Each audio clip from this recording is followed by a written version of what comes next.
Late me take it to sir 45 है, but let me take it to Khokhar साहब ने खुद इंतखाब लड़ा है। खोखर साहब, बात ये है, ये पहले भी हुआ है, 2013 में भी यही आर्गुमेंट था, मुस्लिम लीग नून के खिलाफ कहा जाता था कि इन्होंने धांधली की, धांधली से आए, 4 हलकों की बातें हुई, लेकिन फिर ये आर्गुमेंट दिया जाता था कि भाई आप केपी में हुकूमत बना रहे हैं तो क्या वहां धांधली नहीं हुई।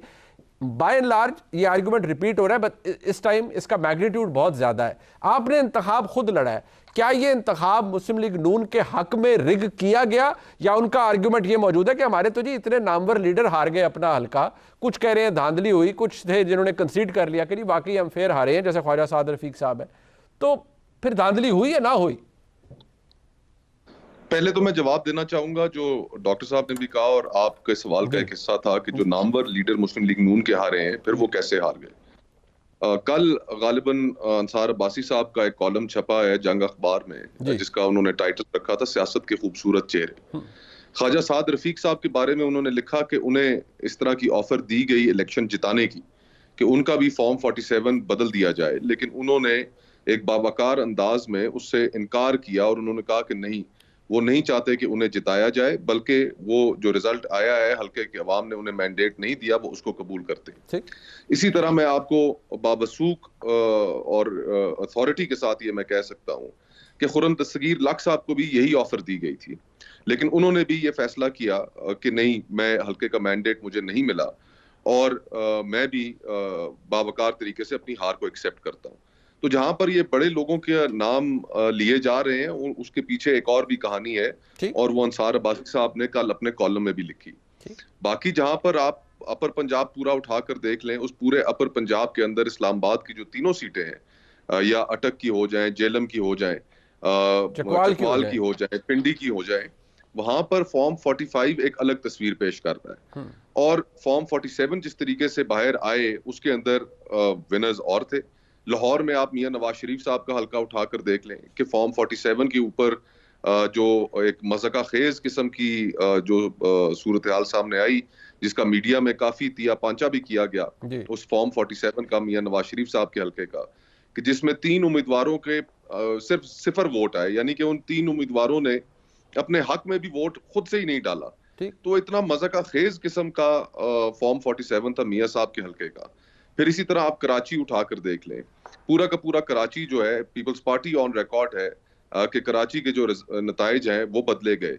बलूचिस्तान पिछले जब से इलेक्शन हुए 8 तारीख से अभी तक पैरालाइज्ड है, तमाम कौमी शाहराहें वहां पर बंद है। ईरान अफगानिस्तान के साथ जो शाहराहें पाकिस्तान को जोड़ती हैं वो बंद है, वहां की नेशनलिस्ट पार्टी सड़कों पर है।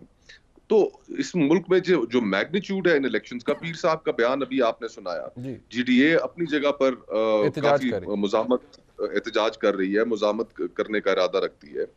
तो इलेक्शंस, फिर उसके ऊपर इलेक्शनों के बाद जो स्टेटमेंट्स आई, अक़वाम मुत्तहिदा की जानिब से जो स्टेटमेंट आई, पहली दफा हुआ कि यूएन के सेक्रेटरी जनरल ने स्टेटमेंट दी, अमेरिका के स्टेट डिपार्टमेंट से आई, यूके से आई, यूरोपियन यूनियन से आई, जिसमें सारों ने जो इलेक्शन का इनेकाद था उसके ऊपर अपनी रिजर्वेशंस का इजहार किया।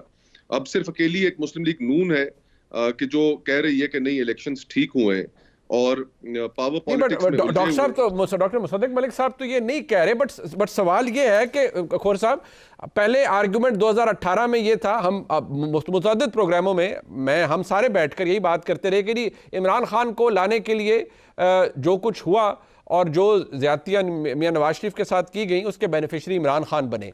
आज पाकिस्तान मुस्लिम लीग नून पर ये बात तो मौलाना फजल रहमान साहब कह रहे हैं कि मौलाना के इमरान खान के साथ जो हुआ चले वो हो गया, लेकिन आज मियां नवाज शरीफ साहब बेनिफिशरी बन रहे हैं या उनकी जमात बन रही हैं और वो नए लाडले हैं। मौलाना फजल रहमान साहब की तरफ से आना, इसकी क्या अहमियत है आपकी नजर में? देखिए, इसमें तो कोई शक ही नहीं है, पूरी इलेक्शन कैंपेन और उससे पहले भी जो मुस्लिम लीग नून के जितने लोग थे उन्होंने तासुर यही क्रिएट किया, खुलेआम ये बात कहते रहे कि जी साड़ी गल हो गई है, और उस तासुर के साथ इन्होंने इलेक्शन लड़ा। और फिर साथ ही साथ जहां पर मौलाना फजल रहमान साहब का ताल्लुक है, तो वो मौलाना साहब इनके पुराने इत्तेहादी रहे हैं, बहुत चीजों से वाकिफ है। और जो 2018 का इलेक्शन था, आपने दुरुस्त निशानदेही की। मेरा ये ख्याल है कि 2018 में इमरान खान साहब को फिनिशिंग लाइन के करीब पहुंचाने के लिए दूध में पानी मिलाना पड़ा, और इस दफा सूरत हाल ये थी कि मुस्लिम लीग नून को फिनिशिंग लाइन तक पहुंचाने के लिए पानी में दूध मिलाना पड़ रहा है। ठीक। और ये इलेक्शन इतना मुतनाज़ हो गया है कि जहां पर पूरी दुनिया इसके ऊपर अपनी रिजर्वेशंस का इजहार कर रही है, वहां पर सिर्फ मुस्लिम लीग नून है जो समझती है कि बड़े शफाफ इलेक्शंस हुए। मियां साहब खुद अब जो वजारत उज़्मा के उम्मीदवार थे नहीं रहे इन इलेक्शंस के नतीजे में। शहबाज साहब दीगर जमातों के साथ मिलकर जो हुकूमत साजी के अमल में शरीक हैं, ये एक माइनॉरिटी गवर्नमेंट होगी। और माइनॉरिटी गवर्नमेंट किस तरीके से पाकिस्तान में इस्लाहात लेके आ सकेगी, पॉलिटिकल क्राइसिस क्या खत्म हो पाएगा जब आप एक बड़ी जमात उसके मैंडेट को डिनाई करते हैं, उनके मैंडेट को आप क्लिप करते हैं, ट्रिम करते हैं, तो उसके नतीजे में एक पॉलिटिकल क्राइसिस तो बढ़ता चला जाएगा। बिल्कुल। और मैं मुस्तकबिल में एक इत्तेहाद बनते हुए देख रहा हूं कि जिसमें बलूचिस्तान की सियासी जमातें, सिंध से GDA और मौलाना फजलुर रहमान साहब, तहरीक इंसाफ, और ये एक इत्तेहाद बनने जा रहा है जो इस हुकूमत को चलने नहीं देगा। हमें जो जरूरत थी सियासी इस्तेहकाम की ताकि हमारी मैशत में भी इस्तेहकाम आ सके, वो अनफॉर्चुनेटली मिलता नजर नहीं आ रहा। बट अब अतर काज़मी साहब, अब मौलाना फजलुर रहमान साहब ने अब आज उनका ही बयान है कि वो मैंने जनरल फैज साहब का नाम गलती से ले लिया था, इस बात के ऊपर ज़्यादा फोकस ना करें, इसे तारीख के हवाले कर दें। बट सवाल ये है कि आर्गूमेंट मुस्लिम लीग नून के पास भी यही है कि जी हमारे लोगों के साथ भी धांधली की गई है। आज ये मौलाना साहब तहरीक इंसाफ के करीब हैं, लेकिन उसके आर्गूमेंट यह है कि मौलाना साहब इसलिए गुस्से में हैं कि मौलाना साहब के हाथ कुछ नहीं आया, जो नया डिस्पेंसेशन बन रही है उसमें शायद आ जाए तो शायद वो अपने मौक़िफ़ से पीछे हट जाएं। लेकिन जहां GDA एहतजाज कर रही है, जहां जमात इस्लामी एहतजाज कर रही है, जहां PTI एहतजाज कर रही है, वहां मौलाना भी शामिल हो गए। तो ये कितना बड़ा सियासी बहरान है जो कि जन्म ले रहा है आपके नज़दीक? देखिए, ऑब्वियसली मौलाना साहब ने कुछ बातें उन्होंने फरमाई है। बेहतर होता कि इलेक्शन से पहले वो ये हमें बता देते, उस वक्त बता देते कि जनाब क्या कुछ हुआ, किस तरीके से हुकूमत गिराई गई। 2 साल उन्होंने पूरा इंतजार किया, तो क्या वजह है? ये भी क्वेश्चन उठता है कि मौलाना साहब ने उस वक्त क्यों नहीं हमें बताया कि किस तरीके से एक हुकूमत को गिराया गया, क्योंकि मौलाना PDM के सरबराह थे।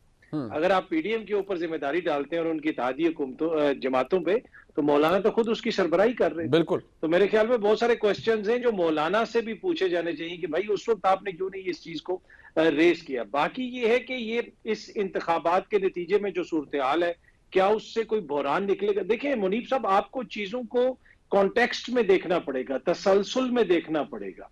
आप कभी भी बुराई से अच्छाई की उम्मीद नहीं कर सकते। आप जो है एक अनफेयर प्रोसेस से आगे जो है फेयरनेस या बेहतर चीज के जो है वो गुमान नहीं रख सकते, या आप ये सोच नहीं सकते कि कोई बेहतरी होगी।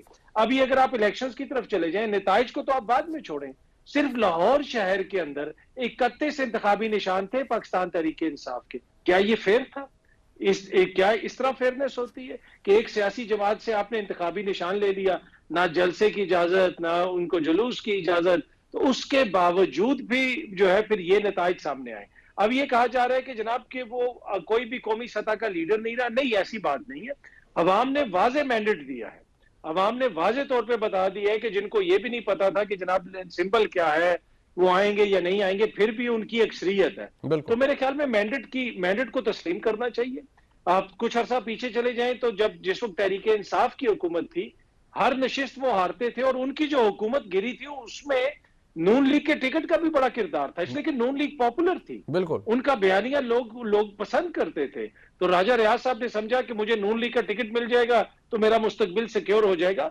तो चीजें ऊपर नीचे होती रहती हैं, लेकिन सियासी जमातों को थोड़ा सा ऊपर उठ के देखना पड़ेगा, सोचना पड़ेगा कि जनाब इस सूरत हाल से हम किस तरह निकले। अगर पीर पगाड़ा भी ये कह रहे हैं कि मैं नहीं समझता कि इमरान खान चोर है, और नीचे से जो मजमे आगे से जिस किस्म के वो चैंट्स लगा रहा था और मजमा उनका जिस तरह शोर कर रहा था, तो उससे आपको अवामी मूड समझने की जरूरत है। पीर साहब ने भी फरमाया कि सैलाब के आगे आप बंद नहीं बांध सकते, एक जगह पे रोकेंगे दूसरी जगह पे वो निकल जाएगा। तो मेरे ख्याल में मैंडेट को तस्लीम करें, जिसका जितना मैंडेट है वो उसको मिलना चाहिए। मैंडेट को तस्लीम करेंगे, ये आर्गुमेंट अपनी जगह मौजूद है। एक मुख्तसर सा ब्रेक, वापस आते हैं।